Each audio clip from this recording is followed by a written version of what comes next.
Sejam bem-vindos a mais uma HFC Cast. Eu sou Mônica Camolese, jornalista, e hoje, no episódio de hoje, nós vamos falar sobre hipertensão.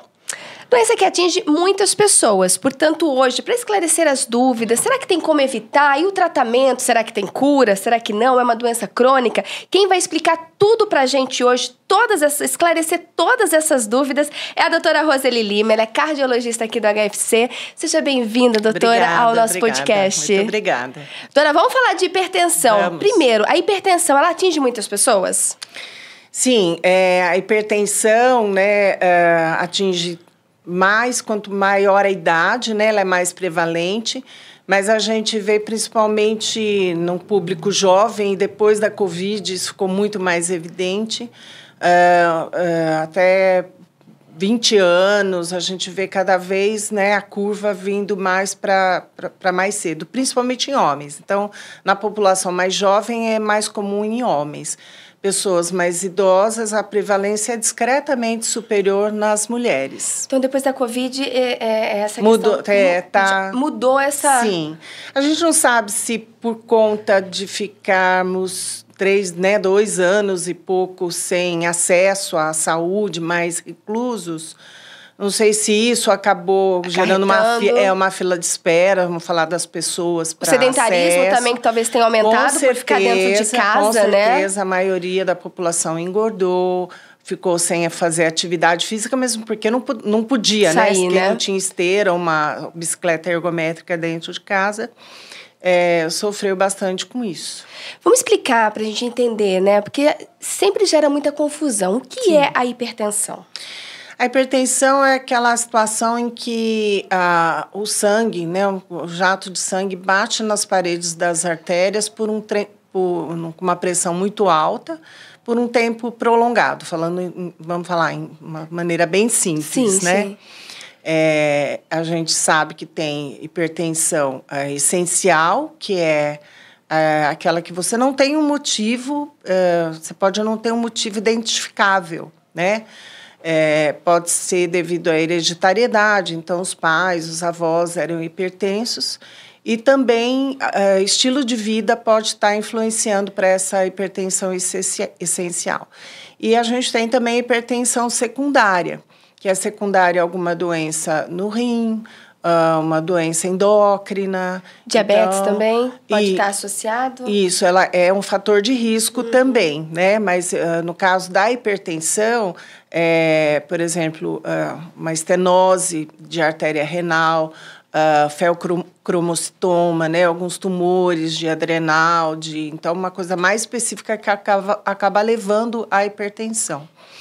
O diabetes, ele entra como mais como um fator associativo na questão de metabolismo mesmo, Uhum. Então, acaba cronicamente levando à hipertensão, mas seria uma hipertensão essencial. E quando a gente fala da hipertensão, a gente fala da pressão alta, doutora? Sim, então a pressão, assim, como que a gente define a hipertensão? Num consultório, se a pessoa vai em 2 momentos diferentes aferir a pressão, e ela está maior que 140 sistólica, a máxima, ou maior que 90 a mínima, por 2 episódios diferentes, em 2 aferições em dias diferentes, a gente já pode suspeitar que a pessoa tem hipertensão. Como é que a gente entende a pressão? Porque a gente vai falar, vamos verificar quanto é que está a sua pressão. Mas ainda se tem muita dúvida. O que é uma pressão normal para a gente poder entender? 3/4, 3/7, o que é? 12/7? Essa uma pressão normal seria 12/8, Esses limites que a gente mencionou, acima de 14 ou acima de 9, ou 140 ou 90 a mínima, Isso já caracteriza a hipertensão quando acontece 2 vezes. A gente tem hoje em dia, além dessa aferição, vamos falar em 2 vezes, em episódios diferentes, a gente tem, hoje em dia a gente lança a mão de alguns métodos para confirmar se a pessoa é hipertensa ou não, que seria o MAPA, a MAPA, que é a monitorização arterial ambulatorial da pressão arterial, ou o AMRPA, que é a monitorização residencial da pressão arterial. Para o MRPA, a gente considera alterado a pressão sistólica acima de 135 e a diastólica acima de 85. Já na MAPA, a gente considera, na vigília, né, pressão sistólica acima de 130 e a diastólica acima de 80. Porque no sono, quando você faz a MAPA, que você vai que você leva o aparelho, né, e você fica 24 horas registrando a pressão arterial, ela tem uma referência à noite, que à noite a gente desliga, né? Então, a pressão... Tende a diminuir, acalmar. Isso, a pressão normal é abaixo de 120, a máxima, é abaixo de 70, a mínima. Então, a gente leva esses parâmetros e faz uma avaliação. Por exemplo, numa mapa de 80 aferições, até 50% dessas aferições, se elas estiverem tanto a sistólica ou a diastólica acima do que é preconizado, é normal. Então, menor que 50%, tá ok. Se acima de 50%, tanto a sistólica na vigília ou no sono, ou a diastólica na vigília ou no sono, estiver acima, a gente já dá essa mapa como anormal. E quando que a pessoa ela percebe que algo não está bem para ela ir buscar e ter esse diagnóstico? Então, a hipertensão é uma inimiga silenciosa, né? Porque nem sempre ela dá sintomas. Ela pode dar dor de cabeça, dor cervical, dor no peito, tontura, visão turva, escotomas, que a gente fala que são os pontinhos brilhantes, sabe? Como se fosse umas luzinhas, ou moscas volantes, que são, da mesma forma, uma percepção de como se fossem insetos. Sim, quando você abre e fecha o olho, isso, assim. Isso, uma sensação diferente. Pode estar inchando o pé, pode ter a dor no peito, pode ter tontura, cansaço, então... Mas pode ter, mas pode não ter. Pode não ter. Aí é a dificuldade da aderência até do paciente e dele se conscientizar de que ele está hipertenso, né? Porque a gente estava comentando que a pessoa naturalmente já nega a doença, seja ela qual for. Colesterol alto, diabetes, hipertensão, então já é o normal da pessoa é ela negar que esteja fragilizada por qualquer enfermidade. Não todos, né? Porque tem os hipocondríacos. Mas a maioria é resistente a iniciar tratamento, a se é difícil quando não tem ainda o sintoma, né? Exatamente. Porque se não tem o sintoma, ou seja... Ela não se convence. Não se convence de que tem. Exatamente. E aí, fazendo a mapa, a gente mostra, porque ficam registradas todas as aferições, e a gente fala, olha, acima dessa pressão já está alterado. Então, vou pintando de vermelho. Olha quantas aferições em vermelho tem. Então, não dá para deixar isso rolar dessa forma, né? Porque qual que é o grande problema da hipertensão? É a lesão dos órgãos-alvo, né? No cérebro, no rim, no coração, nas artérias. Esse é né? As consequências que a gente pode ter disso. Se não tratada. Se não tratada. Ela é crônica, ela não tem cura. Ela Sim, tem controle. Tem controle. Então, a gente tem alguns fatores de risco, né, para a hipertensão. A alta ingesta de sal, a OMS preconiza que atualmente a gente deve consumir 1 grama de sal, que é uma moedinha de R$1, chatinha. Aquela quantidade de sal é o que você pode usar para o preparo da alimentação do dia inteiro. Do dia inteiro. Então, agora, imagina os industrializados. Então, a ideia é tirar os industrializados, não colocar o saleiro na mesa para a salada, né? Temperar com azeite e limão, né? E tirar o sal, fazer a comida então, sem tempero. O sal é um vilão. O sal é o primeiro vilão, né? O primeiro fator de risco que pode ser modificado, né? Então, diminuir a ingesta de sal. O que acontece no organismo com essa ingesta alta de sal, doutora? Por que ela, né, que dá essa pressão? O sal, né, se você ingere muito sal, o seu sangue acaba ficando repleto do sódio.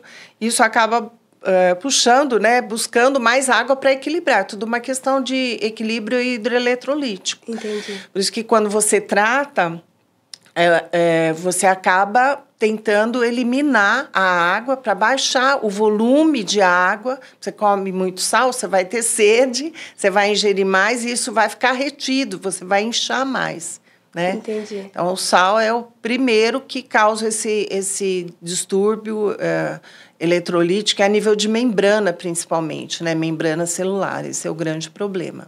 E além do sal, que mais que a gente Além do pode... sal, a gente tem outros fatores, né? Então, há antecedentes familiares, né? Que a gente então, se um pai, o avô teve, a gente tem que fazer essas consultas periódicas para... Isso, a gente sempre, na anamnese, a gente questiona. Tem alguém com pressão alta, com infarto, com AVC, que possivelmente tem algum...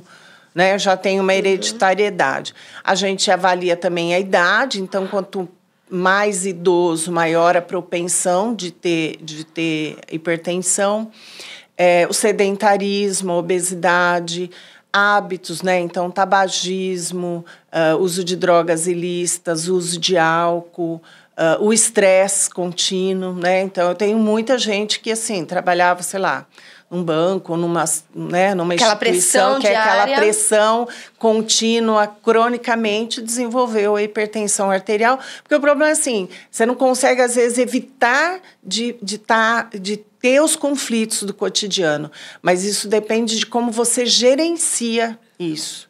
E um dos mais, assim, nos últimos congressos de cardiologia, o que eles estão dando muita ênfase é na importância da espiritualidade para a pessoa que tem uma espiritualidade, uma religiosidade, como ela consegue lidar com a adversidade, com os conflitos da vida e diminuir o nível de estresse e diminuir a hipertensão sem... lógico que tem que mudar os outros fatores que nós comentamos, mas a maneira como você lida com o estresse tem muito a ver como desenvolver então, ou não a hipertensão. Então, esse equilíbrio emocional também exatamente. Pode piorar ou mudar caso você não tenha esse equilíbrio. Exatamente. Por isso que faz parte do tratamento. Tem gente que, assim, só teve uma notícia ruim, aí a pressão subiu, né?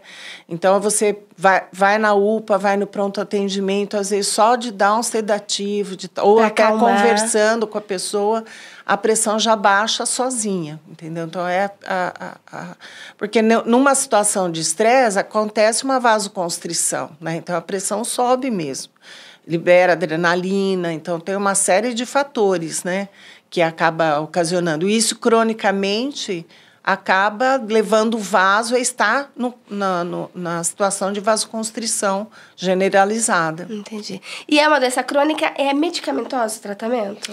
Não. A primeira abordagem, né, do paciente hipertenso, quando você consegue fazer o diagnóstico, né, conforme eu mencionei, a primeira coisa que a gente faz é tentar mudar hábitos de vida, né? Então, se a pessoa fuma, afastar o tabagismo, diminuir a ingesta de sal, o álcool, o fumo, sedentarismo, né? A pessoa hipertensa emagrecer. Pode praticar atividade física? Deve, né? Então, porque acho que também pode ser que tenha pessoas que falam, mas eu sou hipertenso, eu não posso fazer esse tipo de atividade. Não, a gente tem uma programação, né? A Organização Mundial de Saúde preconiza que a pessoa, assim, todo mundo sendo hipertenso, teria que fazer 150 minutos de atividade física por semana. Ou 5 vezes por semana, 30 minutos, ou 3 vezes por semana, 50 minutos, para quê? Para estar melhorando o seu metabolismo, fortalecendo a musculatura da panturrilha, que eu costumo dizer que é o nosso segundo coração, né? A musculatura da panturrilha ajuda no bombeamento do sangue para o coração e acaba dividindo a carga, entendeu? Então, além de N coisas, né? Você libera endorfina. Do impacto, assim? Também a questão muscular, né? Ela tonifica a veia, a artéria. E, assim, tem N benefícios. Melhora o metabolismo. Nunca tinha ouvido falar, melhora o metabolismo abaixa triglicéridos, abaixa o LDL. Então, a atividade física aeróbica, a pessoa fala, acho que eu vou na academia, faço musculação. É legal, mas a gente está falando de aeróbica. Então, seria caminhada, ou corrida, ou bicicleta, ou natação, alguma coisa que tenha esse impacto, né, de você fazer de uma maneira contínua e com supervisão, se possível, né? Porque, como você mencionou, a pessoa, por exemplo, um obeso, vamos colocar a questão, um obeso mórbido, você vai colocar ele na esteira para caminhar? Não, ele vai começar devagar, ele não vai caminhar os 150 minutos na primeira semana. Ele vai andar 10 minutos, dar uma volta no quarteirão. No dia seguinte, ele vai caminhar 20 minutos, mas na velocidade que ele aguenta. Conforme as semanas vão passando, ele vai se condicionando, o organismo dele vai se condicionando ao exercício. Ele aumenta o tempo ou aumenta a velocidade, mas de uma maneira gradativa. Entendi. Entendeu? E aí depois, parte para medicamento também ou não? Sim, então, como eu mencionei, então a gente entra com as medidas, né, de controle, tirar esses fatores de risco no hábitos, né, uma boa noite de sono, né, a gente tem também alguns casos de apneia do sono, né, pessoa que dorme mal e acaba cronicamente desenvolvendo hipertensão arterial, então afastar a apneia do sono, fazer uma higiene do sono, ou um diagnóstico de apneia, às vezes a pessoa precisa usar a CPAP. Então, pode desenvolver hipertensão caso você tenha também. Essa apneia do sono, ela pode, essa qualidade na hora ela de pode dormir. levar à morte súbita. Então, a gente tem que tratar todos esses fatores, atividade física, conforme eu mencionei, e, dependendo do caso, a gente vai fazendo a escolha da medicação, né? Dependendo do nível da hipertensão, né? A gente tem, por exemplo... Vamos supor, tem duas situações que a gente chama críticas, né? Emergência hipertensiva e a urgência hipertensiva. Urgência hipertensiva é quando a pressão está alta no paciente estável, que não atingiu órgãos-alvo, e você deve baixar a pressão arterial dele, mas você tem 24 horas para fazer isso. É chamado urgência hipertensiva. A emergência hipertensiva é quando a pressão diastólica está maior ou acima de 120, o paciente está instável, ele tem que ser medicado imediatamente, né? E tem um risco de óbito muito grande. Então, assim, depende do caso, né? Tirando essas duas situações, a gente vê pelo tipo de paciente. Se é um paciente que ele já tem uma frequência cardíaca mais aumentada, você entra com beta-bloqueador. Se ele já é mais obeso, tem edema de membros inferiores, você entra com diurético. Mas o que a gente, assim, do 90% dos casos, a gente procura usar dois tipos de medicamentos que evitam a hipertrofia do músculo no coração, falando de uma maneira bem assim, grosseira e bem simples. Até para a gente poder entender, uma cardiopatia de uma hipertensiva. Tem dois grupos de medicamento que eles alteram a história do hipertenso. Então, não deixam aquele hipertenso evoluir para uma miocardiopatia hipertrófica, que é o quê?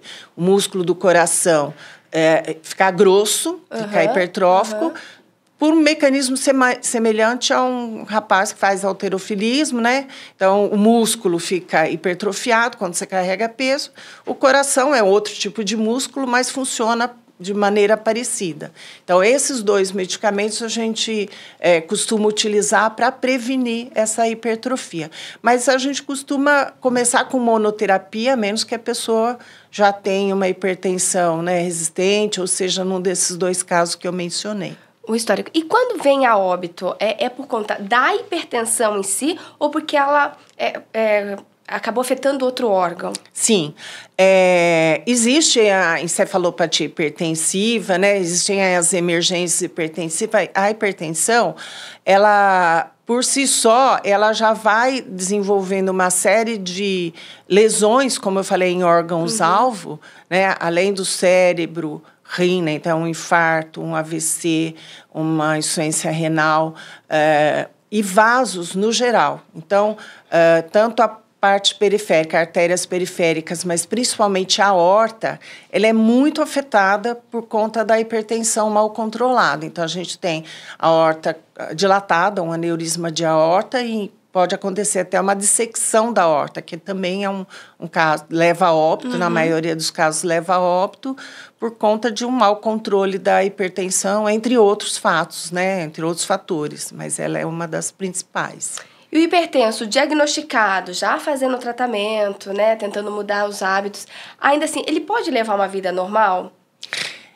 Pode, ele deve modificar, né, como a gente mencionou, os hábitos e ter um controle, procurar manter o controle da hipertensão na meta que é estabelecida, que foi essa que eu falei, para evitar lesões em órgãos-alvo e não ter as complicações. Mas aí, no caso, tomando medicamento para esse controle, vai para uma festa, vai beber alguma coisa alcoólica, há essa possibilidade ou é um risco? Não, é tudo uma questão de equilíbrio. Lógico que sim, por exemplo, você tomar principalmente destilado, né? O destilado ele vai afetar o metabolismo da medicação que ele está tomando. O destilado em si já aumenta a pressão arterial.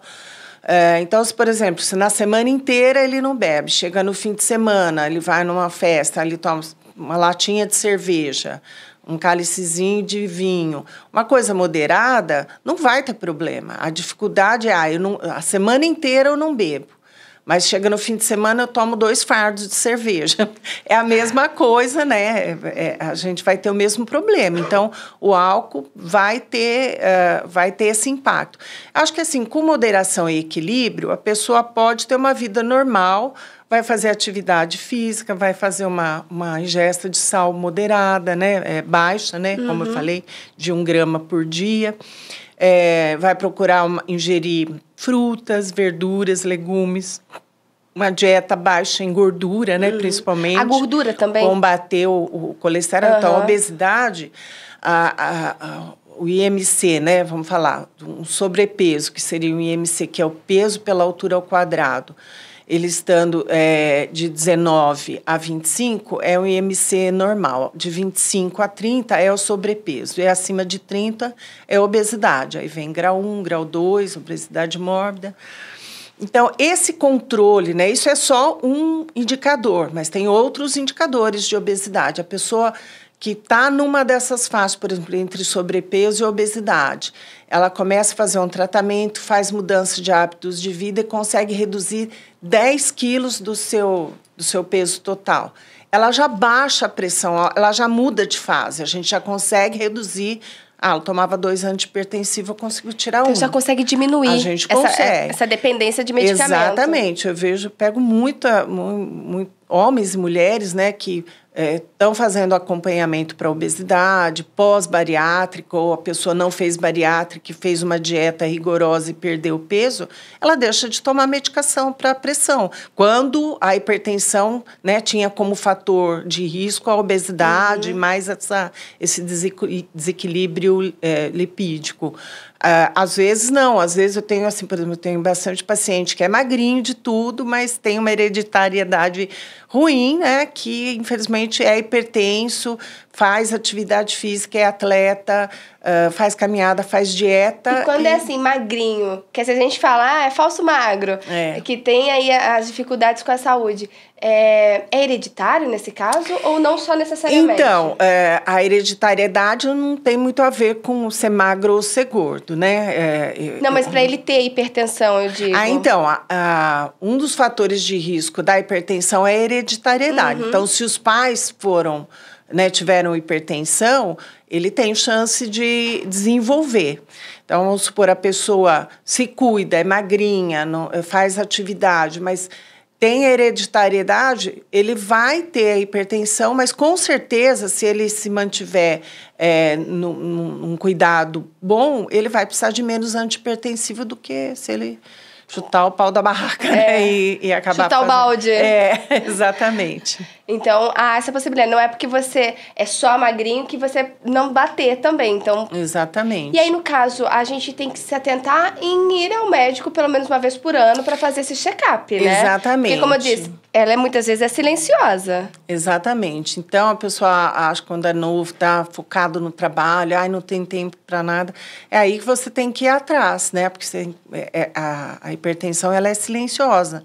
Então, você tem que fazer um check-up, aferir a pressão, consultar um cardiologista, um clínico e fazer exames de laboratório também, né, para ver colesterol, triglicéridos, diabetes. Que tudo pode influenciar, né? Que tudo pode influenciar e você pode estar com tudo descompensado sem ter sintoma nenhum, que aí é o grande problema. A gente falou da bebida, a gente falou, né, da obesidade. O café, né, que a gente abriu uma caixinha e chegou. O café também aumenta a pressão arterial? Olha, tudo em excesso, né, pode estar causando né? a questão do equilíbrio. O café está bastante relacionado ao aumento da frequência cardíaca. Daquela acelerada. Isso. Então, você tomar, por exemplo, 2 xicrinhas pequenas, 2 até 3 xicrinhas de café por dia, não há problema nenhum. Mas tem gente que uma garrafa térmica é pouca, né? Então... Toma café como se fosse água, exatamente. né? Do dia. Eu atendi uma paciente que estava com uma taquicardia sinusal e, assim, ela viciada em café e eu tive trabalho para falar para ela, olha, você tem uma opção. Mas eu adoro café, mas você tem uma opção. O café não pode mandar em você. Compra café descafeinado, né? Que, enfim, aí é o gosto da pessoa. Mas para minimizar a consequência aí. Exatamente. Então, o café pode, sim, cronicamente, ele afeta o coração, mas principalmente na parte da frequência cardíaca. Na frequência mesmo. Isso. Então, é o equilíbrio. Exatamente. Nada de uma garrafa por dia. Não vai Como dar certo. tudo na vida, né? O equilíbrio... Exatamente. O equilíbrio acho que é igual à saúde, né? Exatamente. E a gente pode aproveitar um pouco de tudo, porém com equilíbrio. Você, por exemplo, chegou num fim de semana, você fez uma maratona aí com visitas, recebeu sei lá quantas visitas em casa, tomou uma garrafa de café, que meio que foi obrigado, né? Foi oferece água, a segunda visita já oferece água. Então, mas assim, durante a semana, então a pessoa, né, vamos tomar chá, vamos fazer uma segunda opção. Entre homens e mulheres, tem, esse aqui é mais propenso, então, ou é variado? Como eu mencionei, tá meio 50%, 50%. Entre os jovens, a hipertensão em jovens predomina o sexo masculino, e o público mais idoso, as mulheres ganham um pouquinho, não é muito, não. Não é muito, não. Mas ganha um pouquinho ainda. Isso, exatamente. E tem uma justificativa? Não tem. É achado, que a gente vê. Acho que a mulher que vai mais, né? Se cuida mais, né? Também, mulher talvez. que vai mais ao médico, porque muitos homens só vão se a mulher arrastar. Exatamente. É ou não é, doutora? Possivelmente. Acho que precisa fazer um estudo nesse sentido. Como é que chega no consultório? Às vezes, né, a mulher arrastando o marido? Eu adoro quando o marido vai lá com aquela cara desenchavida, assim, que eu já falei que eu não tenho nada. E chega, você precisa ficar tirando com saca-rolha. A esposa, doutora, é assim, eu vou contar tudo. Eu falei, ótimo, assim que eu gosto. Muito bom. E, doutora, apesar dela ser silenciosa, então, tive a dor no peito, a dor na cabeça constantemente, isso já é um sinal de alerta. Pode não ser hipertensão, pode ser outra causa, mas já tem que investigar quando é frequente. A dor tem acontecido, dor na cabeça, aqui na nuca, enfim. A gente pega bastante paciente que estava tratando enxaqueca, e, na verdade, a pressão, quando você roda o eletro, você vê que já tem uma sobrecarga pela hipertensão no eletro. Quer dizer, já tem uma cardiopatia hipertensiva. Isso significa que ele já tem a pressão alta há pelo menos mais de um ano.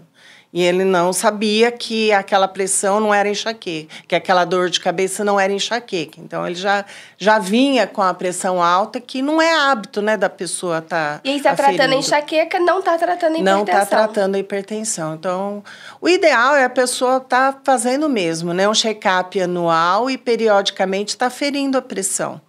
Para ver se está tudo sob controle. Exatamente. Está tudo no equilíbrio. Exatamente. Doutora, estamos chegando ao final aqui da nossa conversa. Eu gostaria que a doutora deixasse aqui uma mensagem, uma orientação para quem está nos assistindo, né? A gente já falou aqui que é importante fazer esse check-up, ir ao médico, buscar saber como é que tá. É melhor a gente buscar e saber do que a gente ter surpresas e ser tarde demais, né? Exatamente. A gente pega muita gente que fica com medo de ir no médico porque acha que o médico vai dar um diagnóstico, né, que a pessoa não quer, né? A gente está ali como consultor para ajudar a esclarecer uma coisa que já existe, né? A gente não está fabricando ali a enfermidade.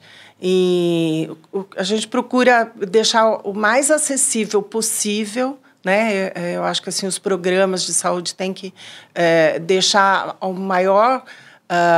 uma porta mais aberta possível à população para estar procurando médico e fazendo um check-up anual, principalmente agora, depois da pandemia. As mulheres que tomam anticoncepcional, eu acho que assim, né, a pessoa tem essa opção, já programa de fazer, junto com o ginecologista, passar num cardio, fazer uma avaliação. Pode influenciar? Com certeza. Estrógeno, assim, acaba sendo trombogênico, não é para todo mundo. A gente pega muita gente, assim, mulheres que tiveram AVC por conta de uso de estrógeno, não que não deva usar, né? Tem indicação para tudo. Mas tem que ter um cuidado, né? Tem mulher que tem a recomendação, né, do anticoncepcional, usa por anos e sem não faz passar um no check-up. Exatamente. E assim, com o histórico, né, com essa pós-pandemia, a gente mudou um pouco o perfil. Se antes já era recomendável um check-up anual, agora muito mais. Então, principalmente as pessoas que acham que estão com enxaqueca, a mulher que toma um anticoncepcional, o homem que vive, né, num sistema de estresse contínuo, que tem antecedentes familiares já de hipertensão, então não adianta ter medo. Vamos lá que a gente vai acolher bem e vamos ver o que está acontecendo e ajudar a tratar o quanto antes. Toda doença assusta, né? Mas quando a gente fala do coração, parece que assusta mais ainda, né? Tem um estigma. Não tem isso? Exatamente. Aí a pessoa fala, nossa, então eu vou morrer, né? Já é no coração, eu vou morrer. Eu acho que aí na consulta a gente procura esclarecer. Acho que a informação é a grande arma, né, da população para poder lidar com você. Tendo a informação, você se previne, você se trata de uma maneira melhor e não indo atrás, correndo atrás do prejuízo depois que teve um AVC, depois que infartou. Então, a ideia é você fazer a prevenção. Antes que aconteça, você ver seu colesterol, como está, medir a sua pressão arterial, fazer um check-up, né? Ver se está com diabetes ou não, porque tudo isso pode ser silenciosamente perigoso, né? E aí, você acha que está tudo bem e quando você vai ver as surpresas, talvez se mudasse alguma coisa. Hábito antes, né? Mudar a mudança de hábitos. Exatamente. Então, poderia prevenir um desfecho ruim. Não fugir do cardiologista. Exatamente, a gente é amigo. O coração precisa de ajuda também, Exatamente. né? Precisa ser consultado. Exatamente. Doutora, quero agradecer a participação aqui com a gente. Obrigada pelo convite. Saúde para todos. Saúde para todos. Muito obrigada, Amém. viu? Até e obrigada mais. a você que nos acompanhou até aqui. Lembra de acompanhar os outros episódios também, tá? Tanto pelo Spotify como também pelo canal do YouTube. Muito obrigada pela sua participação e até mais. Até mais.